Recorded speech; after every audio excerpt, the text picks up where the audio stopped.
There's no place to escape to. This is the last podcast. On the left. That's when the cannibalism started. What was that?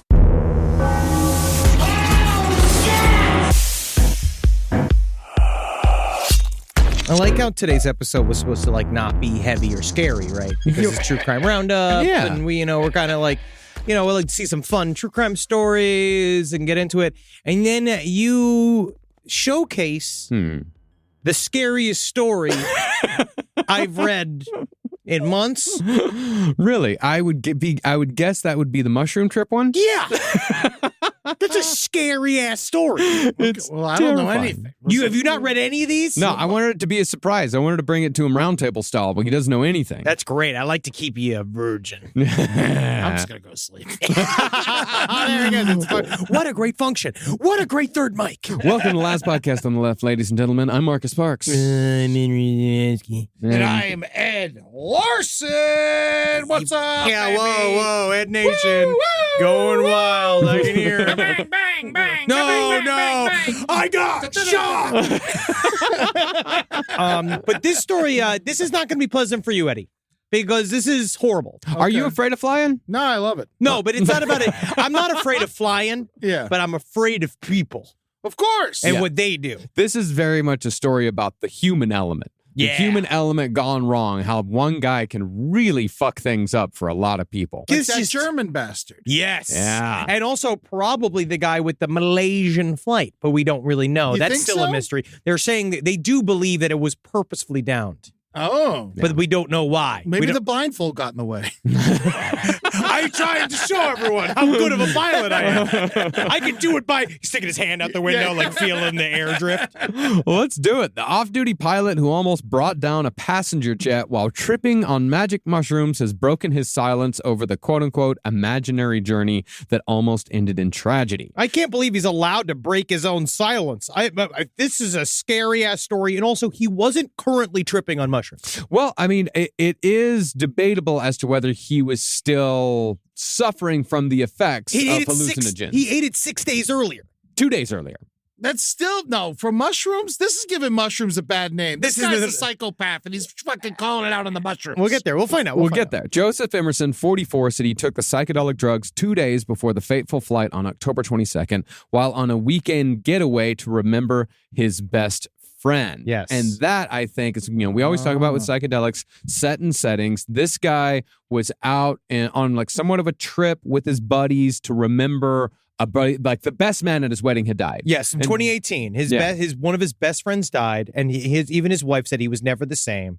But he is a true blue pilot. Joseph Emerson was this guy that he dreamed and trained to be a pilot his whole life. He was really, really excited about it. But I guess I started reading, because in the New York Times articles that was about this man, talking about the interview with him, one of the things that came out was that I guess with pilots, they're not, well, how do you put it? You can go and say you're having mental health issues to your boss.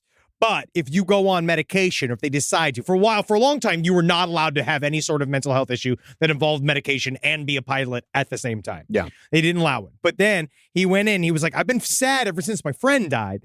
And so we could get you on medication, but that grounds you.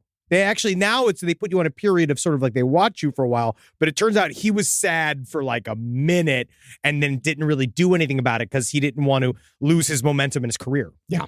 I mean, it's hard to find pilots, too, these days. There's a pilot shortage. They're always going on fucking strike. They're underpaid. I don't know. Honestly, I went to the Barney's Beanery and I met 15 of them. Yeah.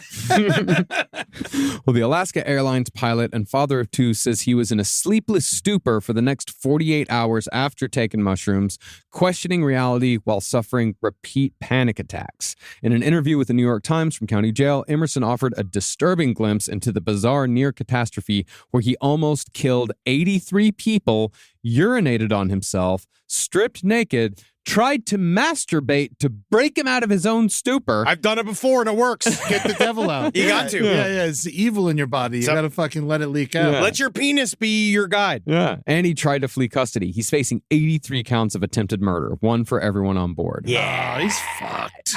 He's very fucked. So he took these mushrooms And he was hanging out with his buddies. And he said in the middle of it, he became, which I know this very feeling.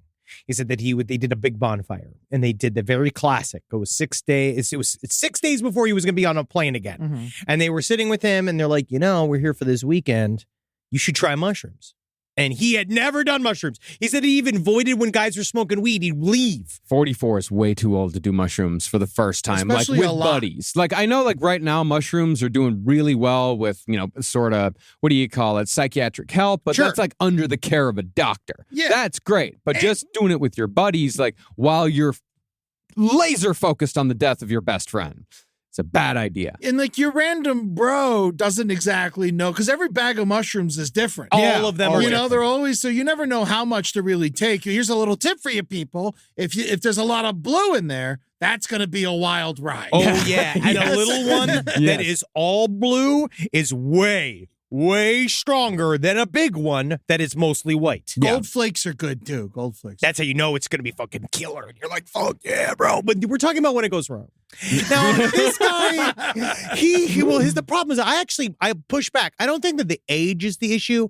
I think it's what you're saying. It's amount. Yeah. Is that when you go get micro dose treatment from an actual psychiatrist, they measure it out. It's all ground out. It's grown in a lab. It's like made specifically for it. And they do it in very precise amounts. And is what we also know, which we'll say about any drug, take less than you think. Yeah. Because you can always take more. You can't untake That's what right. you've already taken. Yes. And so it sounds like he took the drugs and he was like, this is cool. This maybe help me.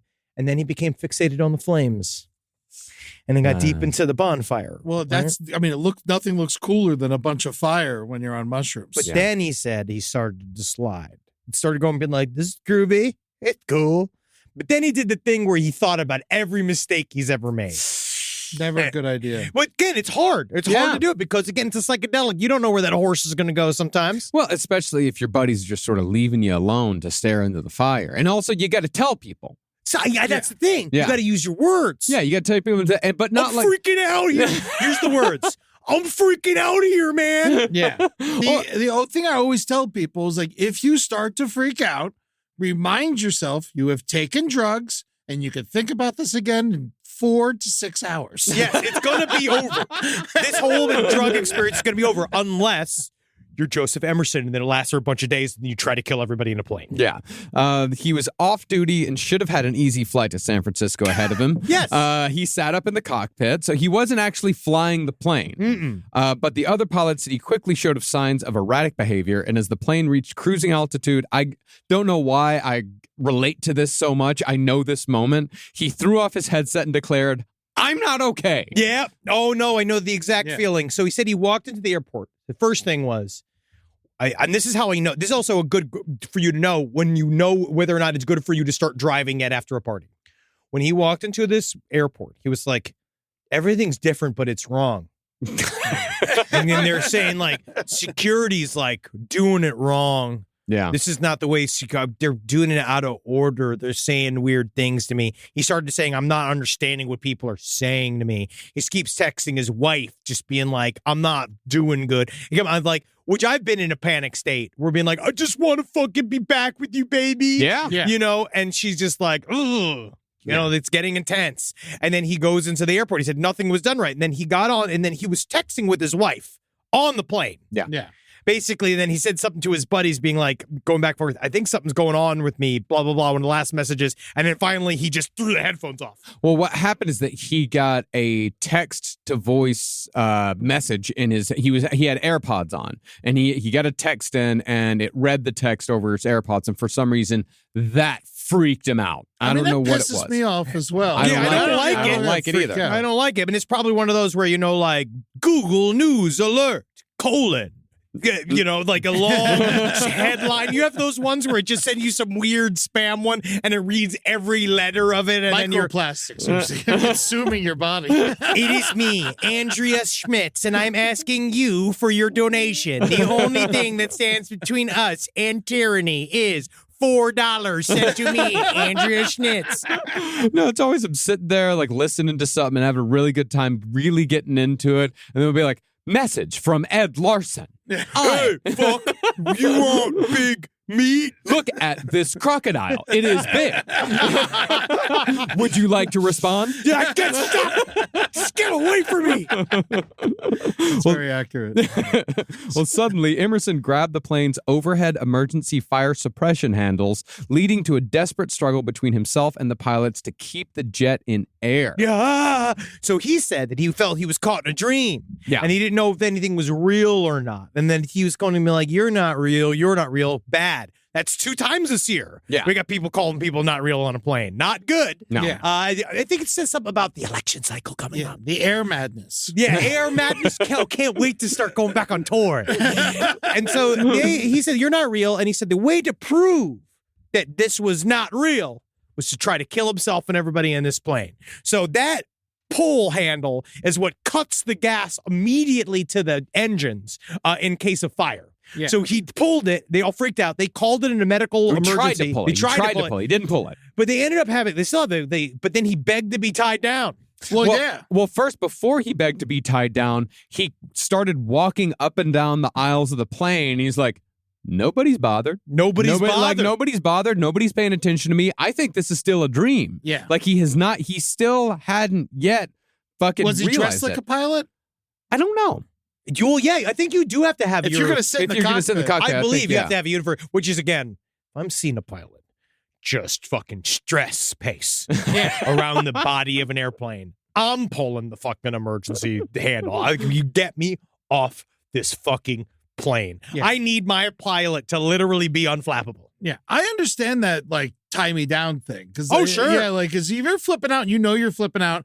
I remember, not to go back into the whole getting arrested thing. I remember when I was getting arrested by an undercover cop, he had a gun in my face and he got me on the ground and I went on the ground. He's got a gun pressed against the back of my head. And then I see them storm my friend's apartment. I hear a gunshot. They shot a dog. I'm like, "Are you a cop?"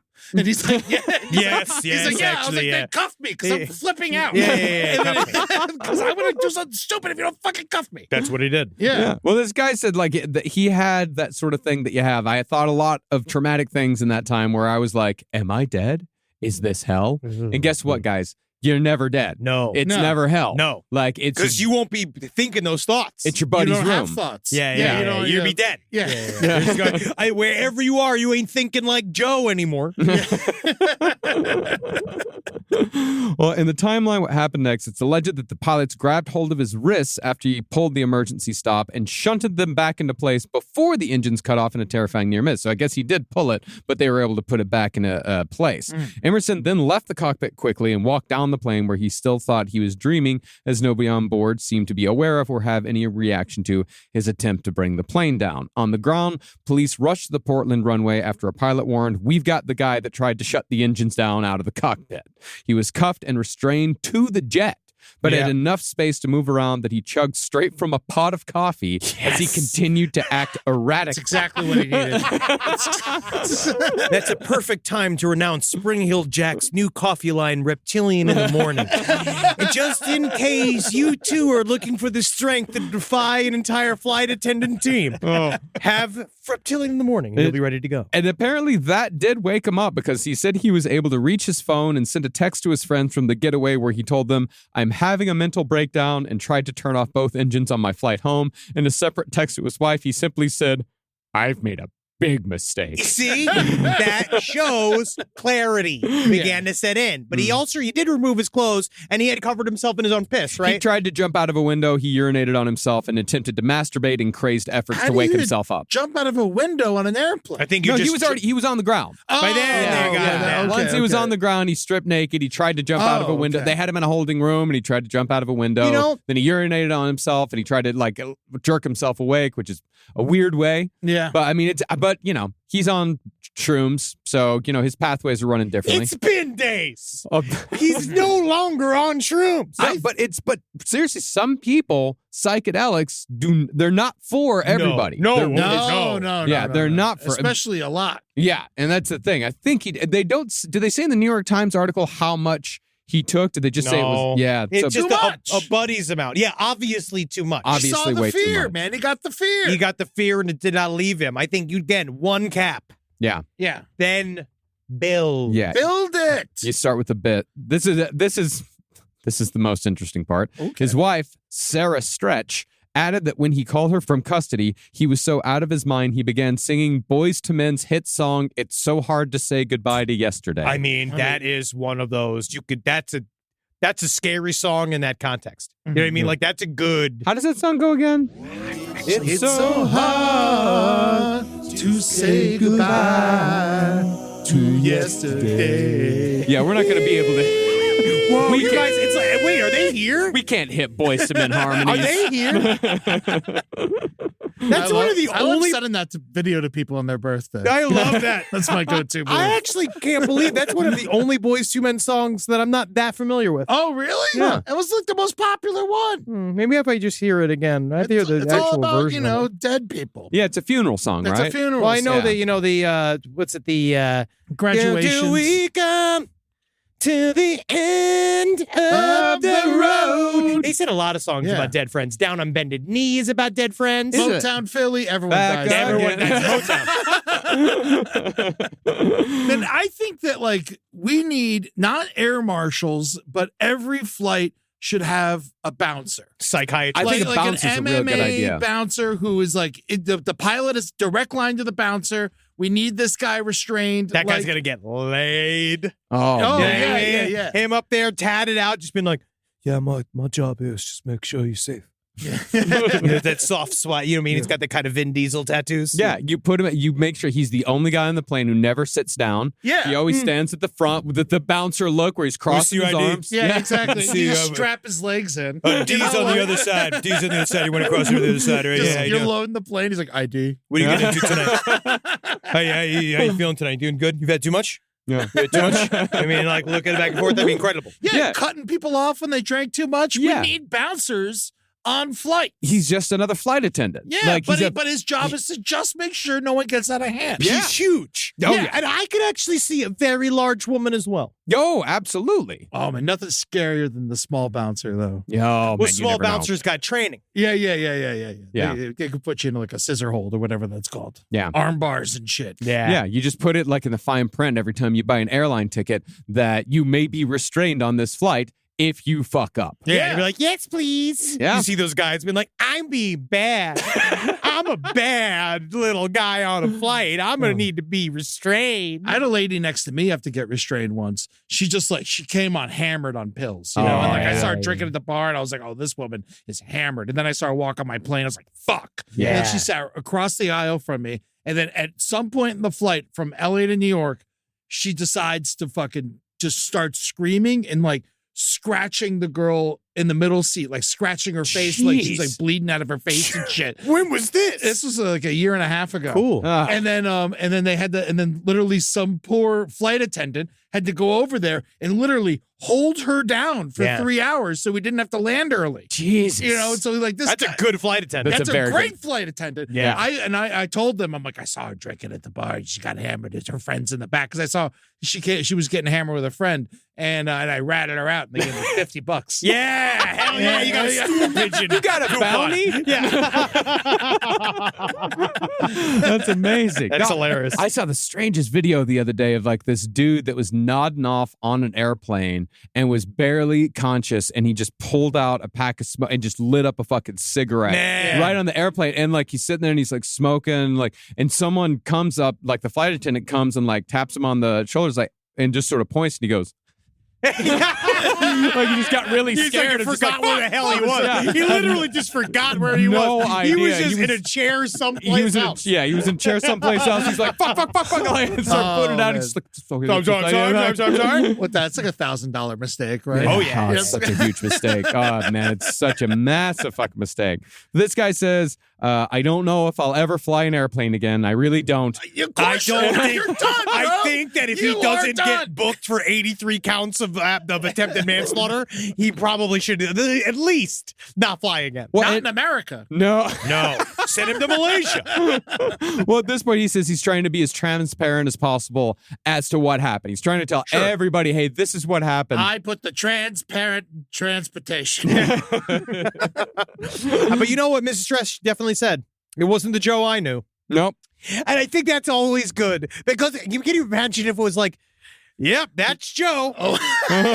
What did he do? Let me guess. Was it Joe? Yeah, I figured it was Joe. Yeah. He's always trying to crash the car. That's him. That's his thing. And he kept asking, is this situation real? Is this real? He'd ask the flight attendants. He would just asking everyone, like, is this real? And then when he was told what he had done, he responded, if this is real and all of that was real, then I have done something that is unfathomable. Yeah, very much so. Like, yeah, yeah, because it really did scramble his brains. Oh, it did. It was scrambled bad everything. for him. It was bad for him. Yeah. And again, you just can't. You can't. You got to know your limitations. Yeah, also, I put this on his friends, too. I put this 100% on his friends. You never know. Every time I give a new person drugs, I sit there, I talk to them about it before they do it. Yeah. This is what happens if it goes wrong. Like, I'm here for you. Like, it's like, no. And you give them a little bit and you ease them in. His friends fucked them up. They probably thought it was funny. They're all adults. Who fucking knows? I think that if you're in there and you decide to take mushrooms, you just have to understand if you're a pilot. Yeah. Again, we're comedians. Technically, if I go insane for a while, Nothing really happened. no one will know.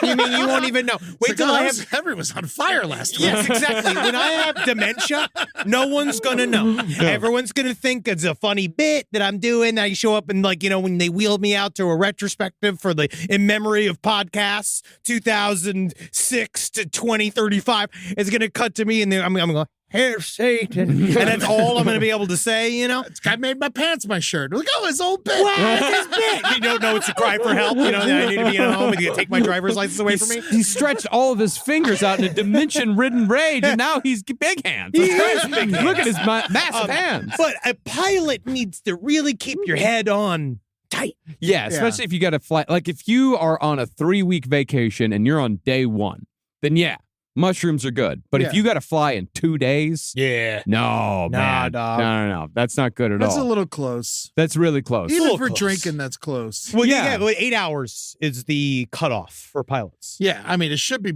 12. Yeah. But I mean, that's the thing. I wouldn't even take like a big dose of mushrooms if we had a big show in 2 days. Mm-hmm. Because I know it could possibly, it throws your brain off. Your perspective gets shift for a little while. It's a vacation drug. Yes. Yeah, and you also do it yourself. And I believe that we should be taking it more seriously and more pointedly. What, the I'm doing mushrooms? psychedelic trips with intentions in mind. Taking boomers for parties are fun, but I think it's important to think about your spiritual health. Yeah, I agree did with it for that. 3 days straight last week. It was great. Yeah, he's love. I love. I went to a jazz festival. I was fucking having a great time. Yeah, It's incredible. Yeah. Yeah, but you're That's also what you're supposed to do. But you're also an extremely I'm very good at it. experienced Yeah, psychedelic user. Yeah, no, I love my mushrooms. You have a- I you have a- started at 16. I'm fine. You have a layer of mushrooms around your belly like you're a giant beef Wellington. No, you have a very strong mind. You have a very strong will, which Thank is you. what makes you very good at doing magic mushrooms. But if you're like grieving for your best friend, I would never. not the time. I remember one time I did mescaline after one of my good friends' mom died. It was awful. Yeah, it's It real was rough, awful. man. I was like, oh, never again. But that was like a learning experience that you do in your 20s. Yeah. Yeah, it's not 44 when you're a fucking airline pilot. It's very hard. But on the other hand, he wasn't flying. He was only I supposed know. to ride, but even then, I'd feel weird about doing a bunch of mushrooms and then going on a plane for a while. Yeah. I did. I could see how he chanced it, though. Yeah. I mean, I did have a good friend, my friend Tom in college. Like, we came up to New York for a CMJ, the big like college music journal. There was a big festival they used to do.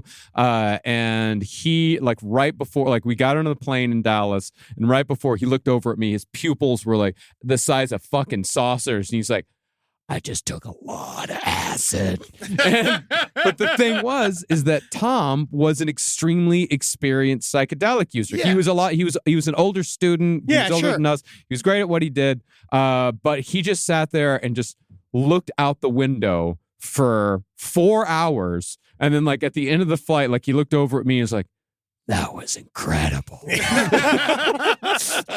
Christ. That's only a quarter of the time left you have on acid. No, but that's the thing is that as we landed in the plane, it was the first time any of us had been to New York City. We landed, we took the shuttle like from Queens into Manhattan, and we took it into Manhattan, and the vibes are so good. All of us were like so excited and so cool. And he just like the van stops and he just gets out and just goes. like, yeah. Like he just fucking goes, and he like comes back with weed. Yeah. Like, he's like, I got his fucking weed, you can guys. work magic when you're on acid. Yeah, sometimes. yeah. 'Cause you just ask questions. Yeah. You're just curious. And I saw him like, because he brought a fair amount with him, and like I saw him like 2 more times the whole like the 5 days that we were there. And then like we got back, we met. He showed up on time. We met. I was like, man, how was New York? He's like, you know, man. so fucking good, man. This is So a fucking rare good. story. This is Yeah. a rare story. The fact that he showed up back on time. A lot of those stories end with being restrained in a currently downed airplane while you're covering your own piss and you're trying to ejaculate to get yourself out of a dream. Tom was a rare bird, though. Yeah. Tom was Yeah. he was the first one who gave me mushrooms. He guided me on my first You got psychedelic to. trip. What you do, it's Yeah. your responsibility. Yeah. That's what I did with Wendy. When I took her through her first trip, I'm a great dog shaman. Rise from your grave. Are you guys ready for a Polish story? Oh, man, this is yum, fucking yum. yum, Give me yum. some. This Dime fucking me guy. bougie. Dime me bougie. Please give me a kiss. Yeah. This is a really funny, stupid story. A Polish man has been arrested after he pretended to be a mannequin in front of a store window before stealing from the shopping center after it closed. Dude. This was in Warsaw. Look at this. Look at this pose. I love this man. He's a regular man. He's holding a shopping bag out with his arms He had to stretched. give himself such a hard. He Just put is- your arms to the side, you Polak. It's so funny. But it's also such a dumb Polish idea, too. Like the idea of like, I'm gonna stand still. no one will notice. But no one did notice. Well, no one noticed until the fucking. There were CCTVs everywhere. Well, the thing is that you could stand there still all you want, right? And people walk past you and be like, why does that guy act like a mannequin? But no one's going to bother you. Meanwhile, he's sitting there and be like, these fuckers all think I'm a fucking mannequin. And we're like, I am crushing You are this. breathing. Yeah, you're like, you're smoking. You smell like sausage, sir. Sweat. Imagine you have your arm out for that long. The sweat that has been pouring off of him. Just God. drinking what's it, the Kiesk? What is the name of that Polish beer in New York? Quick. Yeah, Quick, yeah. Well, police said the man went on to rob a jewelry stand once the shopping center had closed. On another occasion, he went into a restaurant to eat before slipping under the roller shutters at the entrance to a store to swap his clothes for new ones after he returned to have some more food.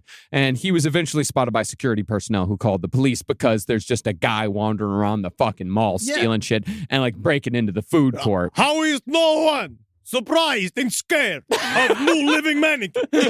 How could no one say, have you not seen mannequin trash? This is me.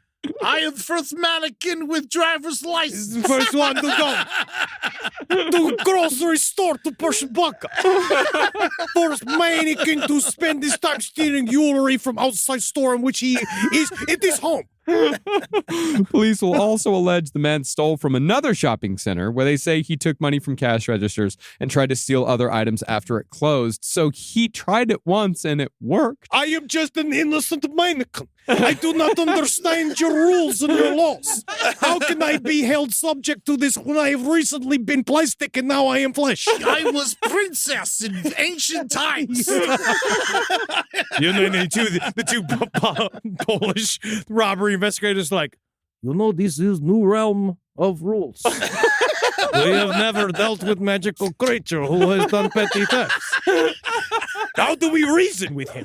Do we have any scientists in Poland left? Can you please show me how you go back to mannequin? Oh my God.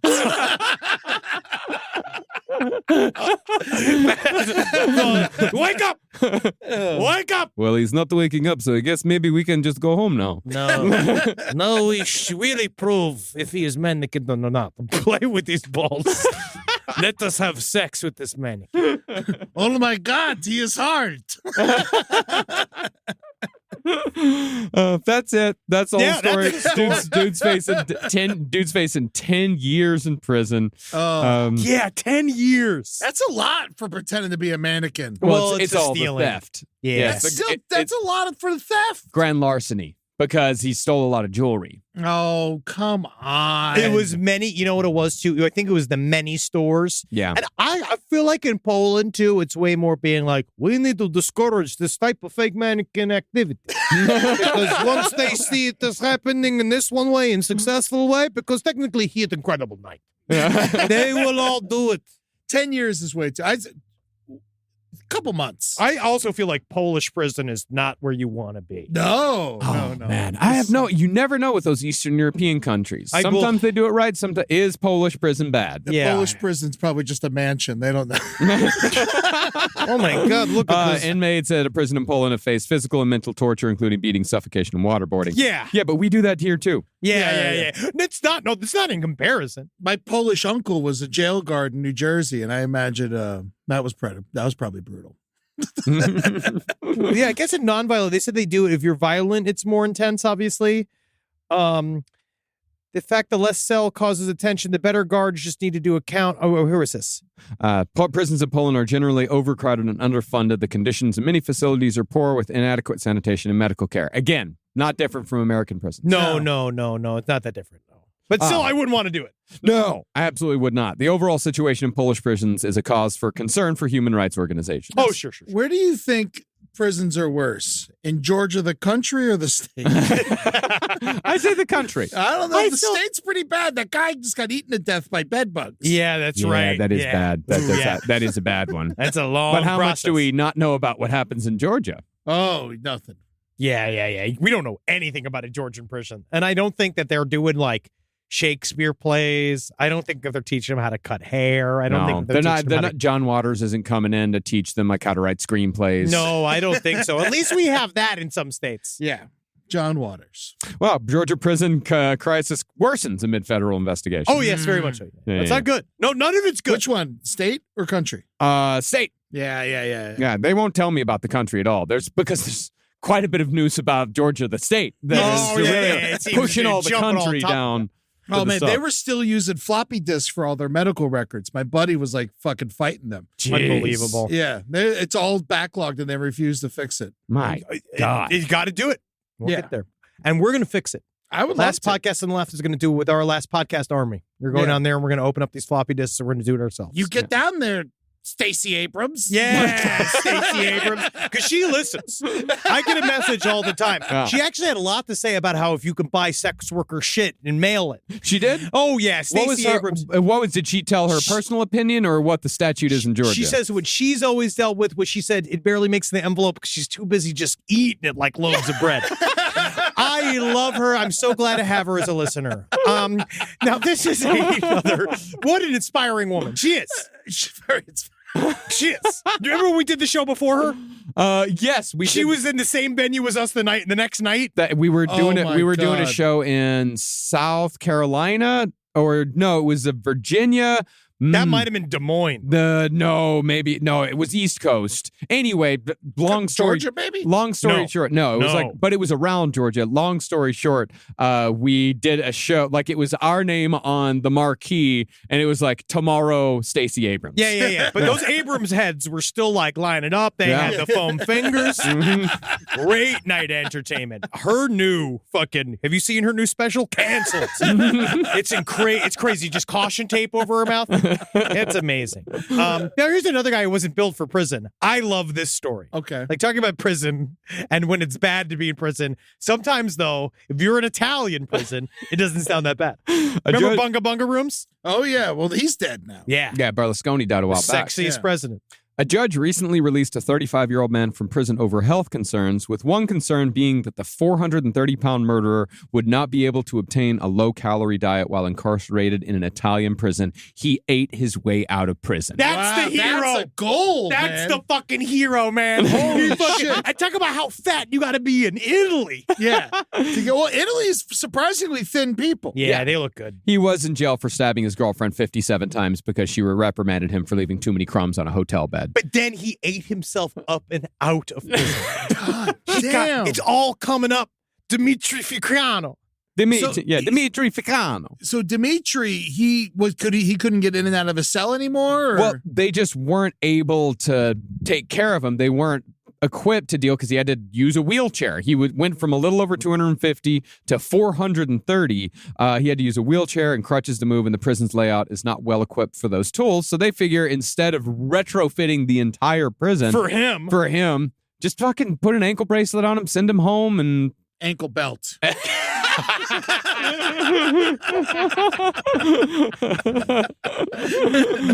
It's so fucked because his family is like, the family of the murdered woman is like, they're devastated. They can't do it. But don't worry, I love this. The Italian prison system has promised the victim's family the day his weight drops enough that we can fit him back into prison, he's going right back in. And they were all like, he's gonna stay fat now. You know he's gonna stay fat now. You should have said nothing. You should have said nothing. Because he's gonna just be like, you can just see him all day. He's like, it's so difficult to stay so fat when you cannot do it in Italy. It's all the walking. Okay, do you think Italian prisons serve Italian food? Like, is it just like fucking pasta and then spaghetti? When I was in Italy for 10 days, I was like, can I not eat spaghetti? You moron. It's the Three Amigos joke. Do you have anything besides Mexican food? Well, no, that's just food there. Yeah. That's what we call it, Italian food. Those guys, they're just like, that's food. Yeah, the Bucatelli. Yeah, man. Can you imagine how fun that is? You saw Goodfellas. You slice the garlic paper thin so it melts into the sauce. Oh, yeah, with the razor blade. Little razor blade. Mm-hmm. These guys are fucking, honestly, I bet you the food in prison there is not bad. Oh, I imagine it's great. What else they got to do? You got fresh bread. Best ingredients on the fucking face of the planet are in Italy. Mhm. Yeah. Woo. According to the outlet, I'm sure go to prison in Italy. Yeah, let's go. It's Italian tax evasion, which means paying taxes. the court ruled that Fracano is incompatible with the prison regime and that his incarceration makes it impossible for him to follow a weight loss diet. There's no way. There's simply no way for me to get thin in here. What am I supposed to do? Just covered in fucking like croissant dust. I mean, why did that just don't feed him? Well, they actually treat their prisoners like human beings. The judges added that his chain smoking, along with his quote unquote massive size, put him at an inevitable risk of death. He's a murderer. I mean, you treat one, they really do go for like you treat one this way, you got to treat everyone this way. Equal. It is very much equal. Oh my God! As far as I know, Everyone's gonna I might stop be totally talking out of my ass there. so Who knows? fat in Italy now. Everyone's just going to be so excited for this. All the prisoners. In the end, I think that they're so concerned with not being slovenly. I think not even I throw judgment on fat people, but in Italy, I do think that the concept is like they are not. They're beautiful people. They're very thin, and I don't know what it is. I don't know how. It's because they don't eat processed food. I know, but it's more than that. There's something else. So they're walking everywhere. I know. I watched that. There's no air conditioning. That stupid fucking Blue Zone show Natalie made me watch. I don't know anything about this. It's the show that's all about the areas where like the most people that live to be 100 like live, and each one they're all like, we don't know how they have such longevity. Oh, it's in the southern Italy where they don't have to have a job. Where they just like everybody takes care of themselves and it's all walking and eating fresh fucking the most delicious food directly from the ground. And you're like, yeah, they're fucking fine. You either fish, sell fish, or eat fish. Those are the three jobs. You wonder why we're all stressed and working ourselves to death. And in Italy, even their prisons are fucking beautiful tourist attractions. Some prisons in Italy are located in historical buildings such as old fortresses or monasteries. Regina Coeli, the best-known prison in Rome, was previously a Catholic convent built in 1654. Holy shit. That doesn't sound nice. Yeah, But, okay, but when you still. go, if you're visiting, it's nice. Yeah. I mean, I did go, when we were in Paris, I did go visit Marie Antoinette's cell. That was awesome. And it was awesome, but it also was not super comfy. No, it was weird. Especially when they told the story about, the head and all that. We'll get into it with our French Revolution series. I don't want to ruin that because it's like one of the best stories of the entire French Revolution. It is a good story. Yeah. But yeah, prisons in Italy, like they have, they have a kind of a bill of rights. They have to have healthy food. That's amazing. They spend at least 2 hours outdoors every day. aren't these guys supposed to be fascists? Well, That was a long time ago. no, and they are now. They're far right. Well, they're not technically fascists. They're just far right that are leaning towards fascists. Because when we were in Italy a couple of years ago, they did have fascists in charge, and then nobody seemed to care. Everyone was just like, I remember that one guy who was like, "We have been run by the fascists. We have been run by the communists, and it does not affect the people of Italy." And you're like, Where are you from? And she go, you touching my wife's leg. Well, Italy's current government is considered the most right-wing since, Mussolini. Yes. Yeah. Yeah. It's close. It's as close as it gets. Yeah, that was like the first time I ever saw like lots of Antifa graffiti was when I was in Italy. Yeah. That was It's a very interesting country because it seems to be disorganized because the people don't really reflect what's going on with the government. Yeah. I don't know. I still can't wait to go back. I can't wait to go back. I've never been. I want to go. You got to go. I gotta go. I'm gonna go to Rome. Oh, Rome's the best. Yeah, great. You're gonna love that fresh piss smell. Yeah. I mean, I lived in New York for 16 It's the years. same. I know. It's the same exact smell. It's awesome. I know fresh piss. I know it from old. I make it every day. You got to go to the Carpuchin. What is it? The Capuchin with The monastery? The monastery with all the where they got all the bones in the basement. It was awesome. I wasn't allowed to take pictures, but I took one on the slide. But then I didn't want to show I anyone. was there, and there was a lady there, like a French lady, and I saw she was trying to like sneakily take a picture. I was like, I'll block, and I went and stood like this, like She's like, I must take a picture before this bear of a man. He steals me. Rise from your grave. Well, I got a very interesting grave robbing story. Yay! Back into it. on point. Yeah, got very much back into it. Not a necrophilia story, but this is a very interesting grave robbing story for one reason that sort of goes under the headlines. It goes under the radar as to why this story is so interesting. Okay. St. Louis County prosecutors say 2 men are facing charges after they tried to dig up one of their grandmother's remains from an area cemetery. Okay, so far I understand. These guys, their names are Jimmy Allen and Zebulon Nash. Okay. But what's interesting about them is that they're digging up their grandmother, but they're both 73 years old. Whoa. They just want to ask how heaven is. Where should they park? I mean, their grandmother had to have died 20, 30 years before, maybe more. So why are they digging up the body? Was it that she was buried with some jewels? Well, according to maybe Nash, apparently he told the police that he was trying to recover his grandmother's remains to relocate her, and my boy was just helping me. But they were both the same age. Yeah. They're brothers. I guess he calls his brother his boy. No, he didn't say that, but I'm just saying he was just like okay. my boy. He came out, he was helping me. But the thing is, yeah, he was saying to relocate the ashes. I feel like this is a long story that we are just now like at the end of. Like if we met Zebulon Nash, this is going to be a long night. Yeah. Where he's going to explain why. At that point, why not just get her exhumed? I think it costs money. Why pay for it when you can do it yourself? Does it cost money to get someone?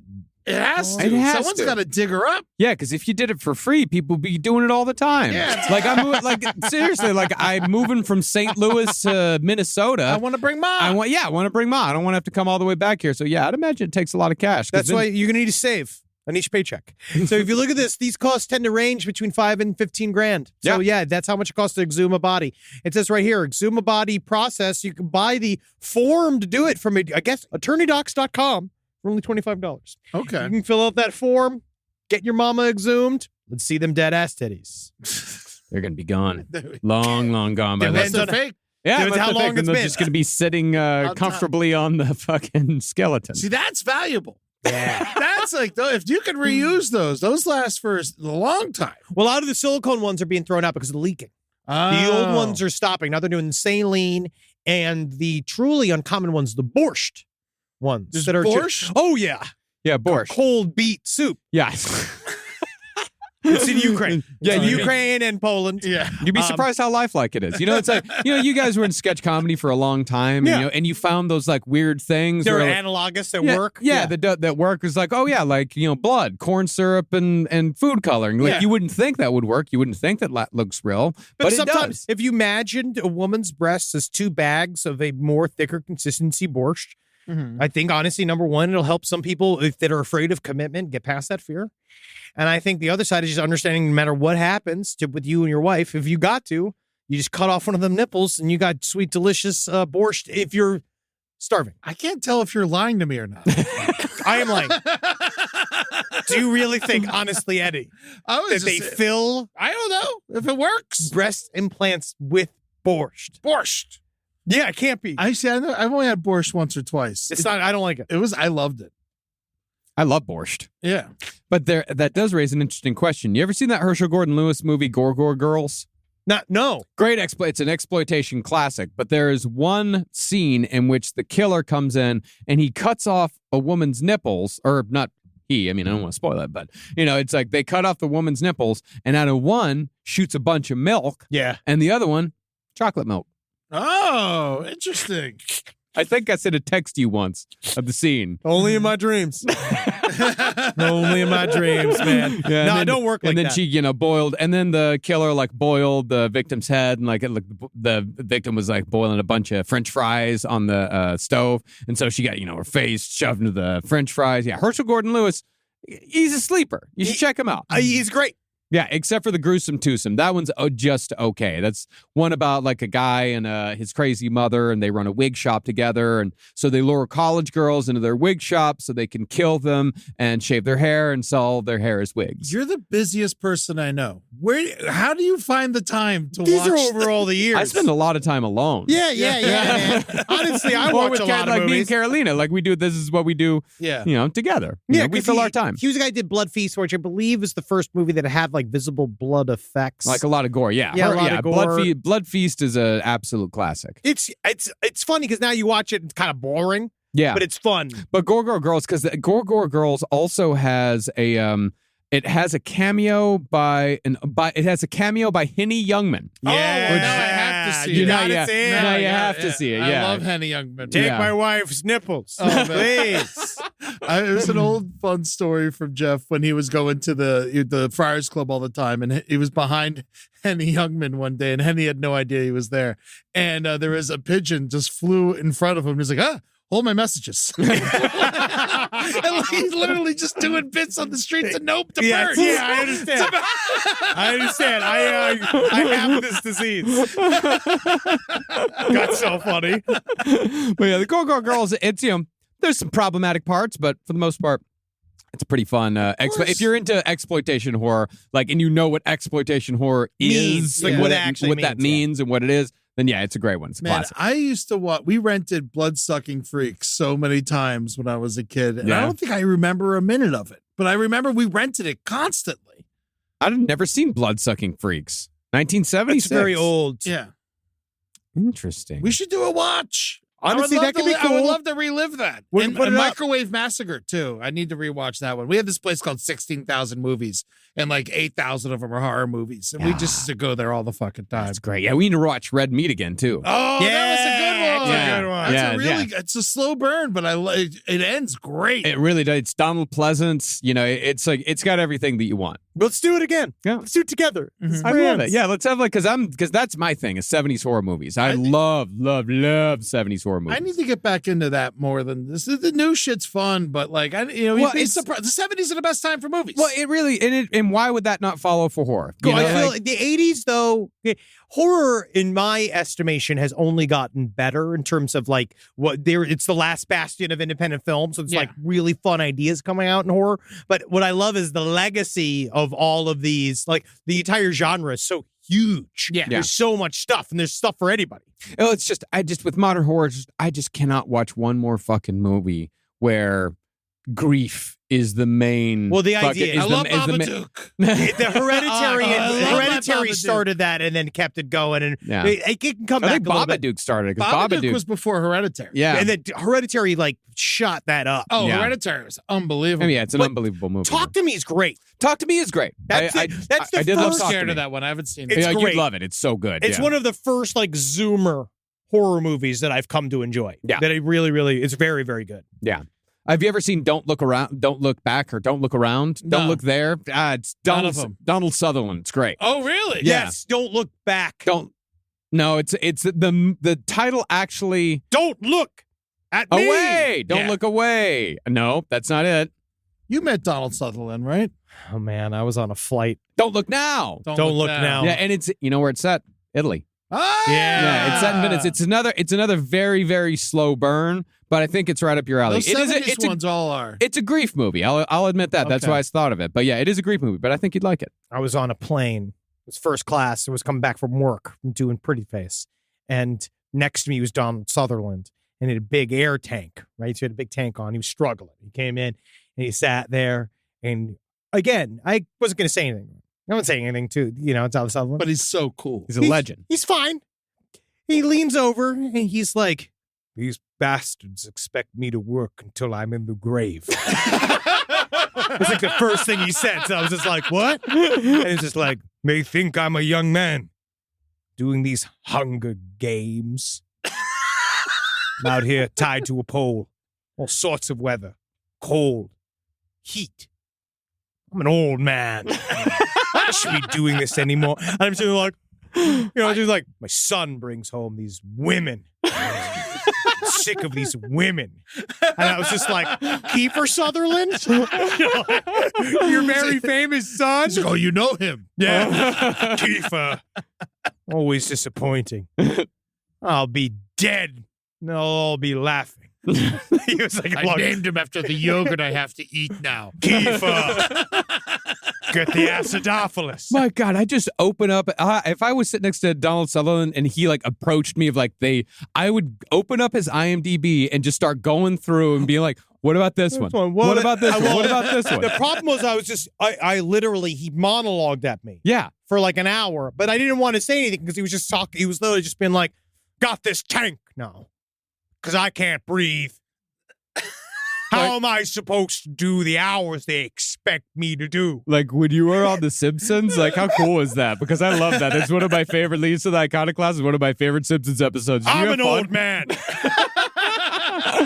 Why are you playing games if you're hungry? You were brilliant in MASH. You were so good in MASH. I just love you so much in MASH. You were just so good. They used to be shorter time before there were meal breaks. Now it's 6.5 hours, these unions. It's like, Jesus, Don. So I don't know. You didn't say that. Yeah. Oh, yeah. And Don't Look Now. It's like full nudity. Oh, yeah? Yeah. They had Donald Sutherland? Donald Sutherland. Yeah, Donald Sutherland and Julie Christie. Oh, Julie Christie's beautiful. Yeah, full nudity. And the story behind that is that they had to do the sex scene the first day of shooting. Oh, yeah, there so he is. They hadn't met each other See, at that's all. his butt. Well, he shows his butt in Animal House. Yeah. That's, oh, God. Wow, that is. I typed in Donald Sutherland nude, and it went straight to, ooh, man, he did when he was an old guy. Yeah. And ooh, ha, wow. I bet he's got a long one. My son didn't get my genes. Yeah, not thick, but long. Yeah. Well, this has been an exciting episode. Hasn't it? Are we to the end? I guess no. We do have one more story we can cover. We have this other one. I mean, we have one. Do you want to do desecration or sex doll? Sex doll. Sex doll, Sex because doll. this does somewhat work into our necrophilia episodes, tangentially. Great. A funeral home worker responsible for transporting dead bodies in a Nebraska county is suspected of having an intimate encounter with a life-size sex doll he found in the apartment of a deceased person. This was one of those $10,000 extremely real, talk to me, putting the limbs in different silicone. You really know how to turn me on. Thank you, Marcus, for all of the pleasure you're giving me. Marcus, you have such a big one. So who complained? Well, investigators say Ryan Smith, 41, and a colleague were dispatched last week to a home at the Rock Creek Apartments in Omaha to collect the body of an individual who died there. An investigator reported near the body on the bed was a very real life-size sex doll. Police allege that Smith subsequently called the property manager and claimed that the local sheriff had asked him to remove the sex doll to collect swabs for biopsy. You know how normally they ask a funeral home assistant to come in and clear evidence out of a room? The police directly?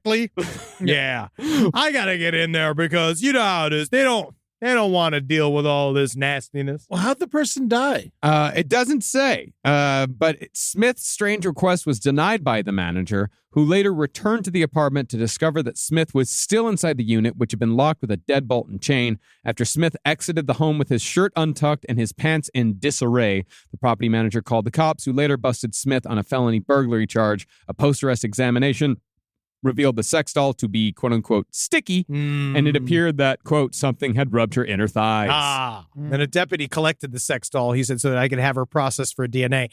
He did more work on the sexually assaulted doll than he might do for a human being. They're doing far more to see if this man fucked the doll than they did. I think what they're looking for is, cause. Yeah. They have to prove that we can fire this guy. Well, think about this, right? You're a funeral home worker. you got all these sexy ass corpses just laying around, right, all day long, teasing you, tempting you. Yeah. Right. And they're just laying there. Right. You know, sexy. And then all of a sudden you go into some other place where some guy died. Boring. Right. And you're like, I already seen his fucking dick. Right. He's dead.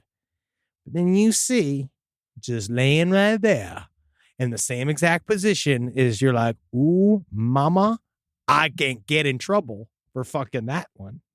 Right. I get to go fuck that doll. Well, to his credit, he did try to remove it. He did try to lie his way into getting it into his own apartment. To his credit? Yeah. That he lied. Yeah, to his credit. I mean, it's going to go in the fucking trash. Yeah. You know, it's not like his nephew wants this thing. Yeah, it's not going to be passed down from family member to family member as a treasured heirloom. It's going to go in the fucking dumpster. That's your grandmother. Well, I mean, what he should have done is he should have staked out the dumpster behind the apartment complex. Yeah. Because that's where all that shit's going to go. It's just going to go right into the dumpster, stake it out. I used to know a guy who used to stake out the dumpsters at the mall back in Lubbock so he could steal all the Victoria's Secrets cutouts when those went, and he would take them to his home and put them on the wall. That is just you meet some interesting people when you work at a comic book store. Oh, Yeah. God. But this is the thing, is that the guy, this sex doll, they're not going to throw it out. What The are they hotel gonna- staff is going to take it It's as a not funny hotel, joke. It's this guy's apartment. But someone's going to take it as a funny joke. No. It's You filled with someone else's cum. Not if you get the hose. And you shoot it out. You take the Shoot it pussy, up you and spread it then- out. how- You shoot the fucking It's cum gonna be out the pussy. so hard to dry out the insides of this thing. You're already doing it. Yeah. If you've already, I guess there has to be a cleaning process. Marcus, As far as fleshlights and all these sorts a of lot of dolls them go. have removable vaginas. Yeah. My fleshlight, you could pull it out and you could really you could wash the fuck out of that I'm thing. going to go look it And up. You needed to. Real doll cleaning Process. process. I Because hope I it think has like those butt flaps. You just pull down. But yeah, it's it's just sex like doll maintenance. And how often do I need to clean my doll? Every time. Yeah, I would go in there. Yeah. How do I clean my you doll's take it and body? you rinse it. Also, soap. like, do your best to pull out. Just clean every 14 No. days. No, what am I doing here? Yeah. I'm fucking this thing. Yeah. I'm coming inside of it. Yeah, you pull it Cleaning out. process isn't worth it. It's okay, not here that we go. hard. Okay. How do I clean my doll's holes? Cleaning her vagina, anus, and mouth is a delicate process with several techniques to expose these areas for cleaning. No bleach. No. Of course not. Coat a small swab sponge with warm water and antibacterial soap. You can now use this sponge to clean the orifices. Insert the sponge using medical pincers into the orifice until it is clean. You can now... You know, you I'm started done. reading this. I'm done. Yeah, because if you don't clean it, it You can- gets pretty bad. You can Real dispose fast. of Yeah. the sponge and now repeat steps 1 and 2 above again. After 2 swabs, the orifices should be clean, allowing you to insert a second dry sponge to remove any excess soap or moisture. Once you have successfully dried the doll, you can apply talcum powder to the exterior of the orifice. All done. Your doll should now be clean and free Yeah. from any bacteria or dirt. Yeah. You can remove its head and wig. Just you work on its head. Okay. Yeah. But But just shake the cum out of its neck. Well, the problem with it, though, is that, I would imagine if you have a real life sex doll, you're not going to have a roommate. But with a fleshlight, the problem is that to clean it, you got to take it to the bathroom. Or the kitchen sink's probably better. No, you don't want to do the kitchen sink because that's a shared. You want to use the bathtub. Oh, Because in the yes. bathtub, everything goes. You just want to go away. You just want to go far away. You want to go to a motel Yeah. and do it there. Well, you just can't carry it past your roommate. That's One the of those problem. laundry sinks would be perfect. Yeah.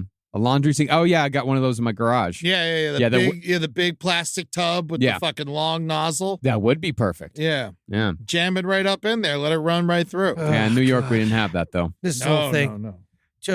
After enjoying your happy time with the love doll, be sure to take a bath with her. Please rinse with water and cold water. I guess that's what you do. You just bring it in there and you just wash it with yourself. You know, and then you go, Yeah. God, It's it's gonna so get- lonely. It's going to get sweaty. This part of Quora is bad. This part of Quora is not good. No part of Quora is good. Thanks for Ugh. listening, everyone. Oh, God.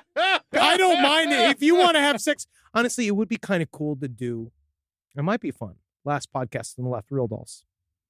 Oh, my Either God. cryptid pussies, cryptid buttholes. My friend Doug Sackman was working on monster dicks for a long time. I The think ones it that should come- be you.